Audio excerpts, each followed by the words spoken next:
Hey guys, what's up? It's iFlynn here, and today we're going to be taking a look at Excalibur Umbra. Now, obviously, this is like a huge spoiler for the Sacrifice quest because, this is what you get from it, and there's also other things in this video that you get from the Sacrifice quest, which I'm going to be showing you guys because it just kind of all works in conjunction with one another. So, if you clicked on this video, then you've kind of already spoiled it for yourself because this should be titled like Excalibur Umbra build or something. So, I mean, we all kind of knew that we were going to get the frame. Of course, it wasn't for certain, but this just kind of confirms it.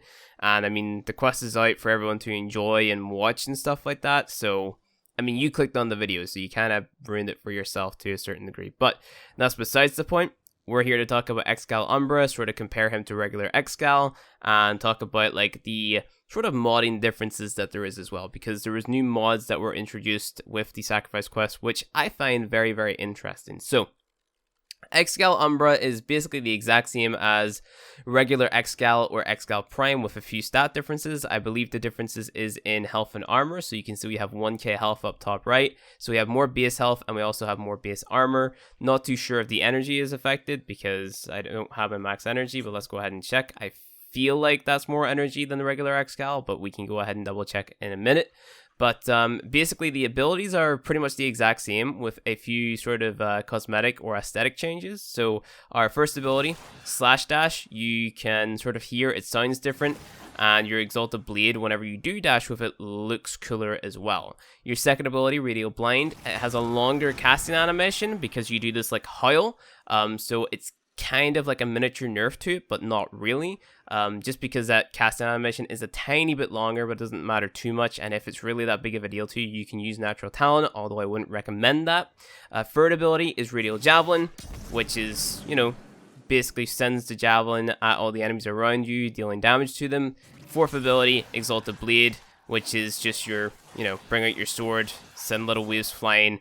Also looks really cool. Changed up the sound as well. So, all in all, Excalibur Umbra is a glorified Excalibur, which is pretty awesome, but like I mentioned beforehand, there's a few modding differences that comes into play as well, because we got new Umbra mods, which are basically like a mixture of the set mods and also prime mods as well. So we're going to go ahead and take a look at those right now. So the Excalibur Umbra build takes two forma, and that's simply because you get these Umbra polarities from the get-go, right? So there is 5 Umbra mods in total. I'll be showing you all of them in today's video, and you can see it's Umbral Intensify, Umbral Vitality, and Umbral Fiber. So Intensify is your strength, Vitality is your health, and Fiber is your armor, which is awesome, right? So these mods, basically the more of the Umbra mods you have on is going to increase the effects of the other Umbra mods you have equipped. So if we go ahead and we unequip all of these and we go to the Umbra tab, you can see that Fiber at max rank is 110, Vitality is 440, and Intensify is 44%. And that doesn't really seem like a big difference whenever you compare that to the regular versions of these mods, right?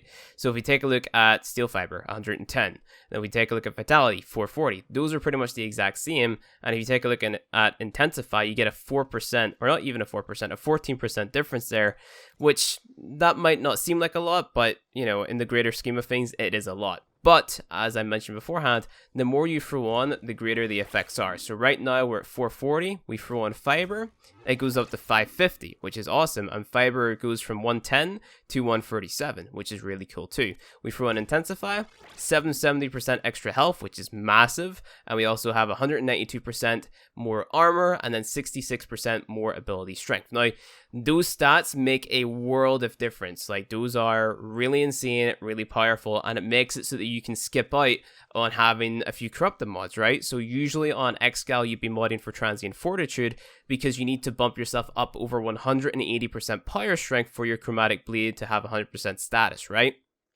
And you'd have to use Transient Fortitude to be able to do that, so you'd be taking a hit to your duration. But because of Umbral Intensify and the other Umbra mods, you can just use this and combine that with Power Drift, and you can see you get this 181% power strength right here. So you have that 100% status, and you don't take that huge hit to your duration, basically indirectly buffing up all of your radial blind effects and stuff like that. So anything that benefits from duration on Excal. Okay, so we throw on Prime Continuity, again, just so we can stay in our Exalted Blade for longer, and we have longer stuns and stuff like that. Chromatic Blade, so we have that awesome status, 100% status, so we can just strip away armor and make use of not condition overload, but is it condition overload? I forget the name of the mod. I keep on forgetting. Let's see, is it condition overload? Oh yeah, it is. I don't know why I doubted myself there, but yeah, so you can make use of condition overload, and then you also have streamline and fleeting on here for, again, the drain on your fourth ability, your Exalted Blade, and just so you can cast your abilities a lot more too. You don't necessarily have to run fleeting if you don't want to take that duration hit to your blind, but I would recommend it if you're going for purely an Exalted Blade build, which with these Umbra mods, you definitely 110% should be, because, I mean, you have all this armor, you have all this health, and you have over 180% power strength. It's literally set up for you so you can run a Chromatic Blade build. Prime Flow on here for your energy, obviously. Again, you don't have to run this if you really don't want to, but I recommend it just so you can be a little bit more lazy with basically watching your energy, but some people don't like to run it for whatever reason. That's totally up to you. You can run like Hunter Adrenaline or something so you can get your health back, or not your health, but your energy back. That's totally fine too. Constitution for more duration. It's really down to you. Power Drift, like I mentioned beforehand, to get that 180% power strength, and then I have Cruise Protection on here to strip away the enemy's armor, so we're dealing more damage versus those armored enemies, because I like the mod for the hardest content in the game. And yeah, that is pretty much that. So with the Sacrifice quest as well, they actually made it so that your Exalted weapons are separate to your melee weapon, right? So it used to be you had to mod your melee weapon, so then you would throw on like Prime Pressure Point, Berserker, whatever on your Nakana Prime or whatever weapon you were using, and then the mods on your melee weapon, not the stats but just the mods, would be applied to your Exalted weapons. So that's Mace's Peacemakers or Exalted Blade or Artemis Bow or whatever. But now they've made it so that it's modded separately, which is awesome, and it streamlines the process of kind of like making your Exalted Blade build, because you can again focus on your melee build, going for Blood Rush body count, and then you can also again go for something completely different on your Exalted Blade, right? So in this case, we're going for a Condition Overload build. So if we go ahead and we take a look here, we can see our next two Umbra mods. So there's 5 in total, so the 3 in the frame and then the 2 in the melee. So we have Sacrificial Steel, which is basically like a prime version of True Steel with, of course, the Umbra effect. So we have 33% extra damage to Sentience. And then we have Sacrificial Pressure, which is kind of like an underwhelming Prime Pressure Point, but with more Umbra mods, it would probably increase to the same effect, but we don't have more yet. And that gives you more damage to Sentience as well, and obviously more melee damage. Now, an important thing to note, like, you can't run an Umbra mod plus Prime Pressure Point. That would be insane, so you can't have Umbral Intensify and regular Intensify, right? Otherwise, like, you'd have a lot of power strength, and it would be crazy powerful. So, unfortunately, you can't do that, but I still think the sort of prospect of these mods are insanely interesting, and I think it's going to, whenever more gets added, it's going to create a lot more build diversity as well, and it's just going to make your Warframes a lot more powerful. Like, we're finally going to get to the point, like if you take a look at my Excalibur Umbra build, we're finally going to get to the point in the game where we have nothing but like prime mods on, and we're making use of the set mods and stuff like that, because personally I was very let down by the set mods whenever PoE came out. Like, I was not interested in the Hunter or the Guardian sets at all, because the benefits just weren't worth it. But with these set mods right here, the Umbra ones, these are insanely worth it. Like, just the fact that it increases the value the more you have on is insane. It's game changing, and it makes it like hella worth it. So back to the Exalted Blade build, Condition Overload for obvious reasons, because you want to be applying as much status effects as possible, because you have that 100% status. Prime Fever Strike and Shocking Touch for your Corrosive combo. Organ Shatter for your crit damage, because we have 31.5% crit. Berserker for your attack speed, and then we have Virulent Scourge on here to up our status chance. Even though we already have 100%, we're just kind of double dipping your corrosive, so you're dealing more damage versus those heavily armored targets such as the heavy gunners and stuff like that. So basically what we're replacing on this build, usually I would have a Life Strike on in place of this crit chance mod, but because this is such a large crit chance bonus, it makes it worth it to run it, right? So we are at 31.5% crit, so that's like 1 in every 4, 1 in every 3 hits, which will give us a crit, which will allow us to proc Berserker, which is going to up our DPS. And if you also take notice, I was running Arcane Strike on my Umbra as well. We can actually go ahead and throw on 2 of those. Let me just go ahead and type in Strike. For some reason, I want to type in Arcane Strike, even though we're in an Arcane tab. Doesn't make any sense, but we have 2 Arcane Strikes, which is going to make our attack speed insane. Usually I run Guardian, so I don't instantly die, but again, that's down to the player. But like I mentioned before, I would usually be running Life Strike in place of that Sacrificial Steel, and it's down to you if you want to do that. What I wouldn't recommend doing is forming over the Umbra slots, or this Umbra polarities, because you can't form them back on, and you can't form them, or you can't use Forma to put it on any frame for that matter. So if you take these off, they're gone, and they're gone for good. That is at least how it stands right now. They might update in the future where you can put on Umbra polarities, but right now you can't put on an Umbra polarity if you happen to take it off, and you can't put an Umbra polarity on a non-Umbra frame, even though you can use the Umbra mods on the regular versions of frames. So again, Umbra is kind of the only frame that you can use the Umbra mods on, and do not remove the polarity, because if you remove the polarity, you're basically shooting yourself in the foot. So yeah, Condition Overload build. For some reason in the Simulacrum, the stats are bugged, so this Puncture, Impact, and Slash stat, this should all be fire damage, and the value should be a lot higher. I'm pretty sure that whenever I start hitting the enemies, it's going to register the actual Chromatic Blade effect, but these stats, like, I should have a very high heat stat and a very high corrosive stat as well over here, but for some reason in the Simulacrum it's currently bugged, so I can't actually show you that. So yeah, so let's just go ahead and kill the guys, I guess. So I'm going to be playing against level 110 heavy gunners here, and these guys are basically going to melt.